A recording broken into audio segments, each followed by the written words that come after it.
আলাইকুম, welcome back to my channel one top rider. তো আজকে যেহেতু শুক্রবার আর এখন বাজে হচ্ছে 12টা, তাই বের হয়ে যাচ্ছি নামাজের জন্য। আর আজকে নামাজটা পড়া হবে গুলশান সেন্ট্রাল মসজিদে।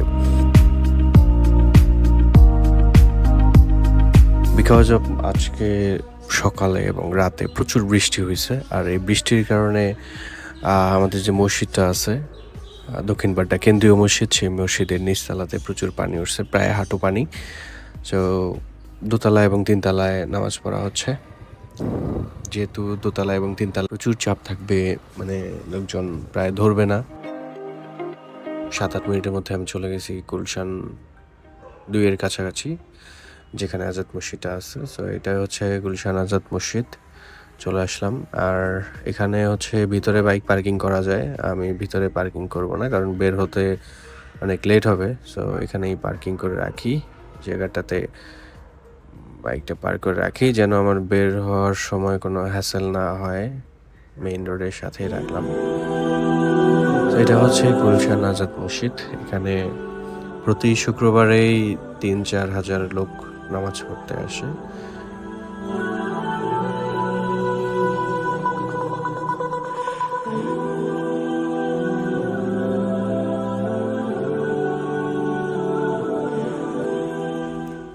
তো এই হচ্ছে অবস্থা। চলুন ভিতরে যাওয়া যাক কি অবস্থা। নামাজের সময় তো আর ভিডিও করা যাবে না, সো ভিডিও এখানেই পজ দিচ্ছি। সো নামাজের পরে আবার চলে আসলাম। তা এখন আসি হচ্ছে গুলশান 2 নম্বর সিগন্যালে। তো এখান থেকে এখন যাচ্ছি বাসার দিকে। তবে বাসা যাওয়ার আগে বেশ কিছু কথা আপনাদেরকে না বললেই নয়। যেহেতু আজকে শুক্রবার, রাতে এবং সকালে প্রচুর বৃষ্টি হয়েছে, সো রাস্তা একদম ক্লিন, কোনো ধুলোবালি নেই, কিচ্ছু নেই, বাতাস নেই, কিচ্ছু নেই, রাস্তাঘাট পুরোটা ক্লিন। সো এখন মনে হচ্ছে যে এখানে শুয়ে থাকা যাবে, কিন্তু শরীরে ধুলাবালি লাগবে না। তা আরেকটা কথা বললে না হয়, যেটা হচ্ছে যে শুক্রবার দিন হচ্ছে সকাল থেকে নিয়ে বিকাল 4টা-5টা পর্যন্ত পুরো ঢাকা সিটি একদম ফ্রি থাকে, রোডে ট্রাফিক অনেক কম থাকে। কিন্তু 4টা বা 5টার পর থেকে যখন সবাই দেখা যায় ঘুরতে বের হয়েছে, তো ওই টাইমের পর থেকে রাত্রে 9টা-10টা পর্যন্ত মোটামুটি ভালো একটা ট্রাফিক জ্যাম থাকে। সো এখন বাসায় যেতে হবে, বাসায় গিয়ে খাওয়া দাওয়া করতে হবে, দেন আবার হচ্ছে বের হবো। আজকে যাব একটু উত্তরাতে। উত্তরাতে আমার ফ্রেন্ডরা ওরা আছে, সো ওখানে আবার হচ্ছে উত্তরাতে আমার ফ্রেন্ডের একটা আম গাছ আছে। সো এই আম গাছে হচ্ছে আম ধরছে।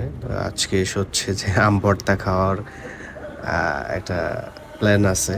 সো এখন বাসায় যাচ্ছি, খাওয়া দাওয়া করে দেন হচ্ছে আবার বের হবো। সেখানে অলরেডি আম পাড়া হয়ে গেছে, অ্যান্ড আমগুলো এখানে কুচি কুচি করা হচ্ছে। দেন এখানে মরিচ এবং সাথে পেঁয়াজ, তেল ইত্যাদি দিয়ে হাবিজাবি আরও মশলা দিয়ে দেন হচ্ছে যে আম ভর্তাটা কমপ্লিট করা হলো। এটা হচ্ছে একটা ফ্রেন্ডের দোকান, দোকানের ভিতরেই করা হচ্ছে। তো এরপরে হচ্ছে রাতে 11টার দিকে প্রচণ্ড ক্ষুধা লাগে, তো যার কারণে আমরা আবার চলে যাই হচ্ছে 300 ফিটে নীলা মার্কেটে। ওখানে লাটকা খিচুড়ি খাওয়ার কথা ছিল, সো এই জন্য আমরা বের হয়ে যাই দুজনে।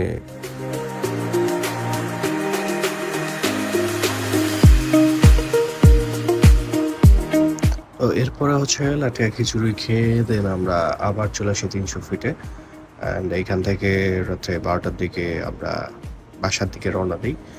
সো এই হচ্ছে আজকের ব্লগ। তো সকলে ভালো থাকবেন, আর আল্লাহ হাফেজ, আসসালামু আলাইকুম।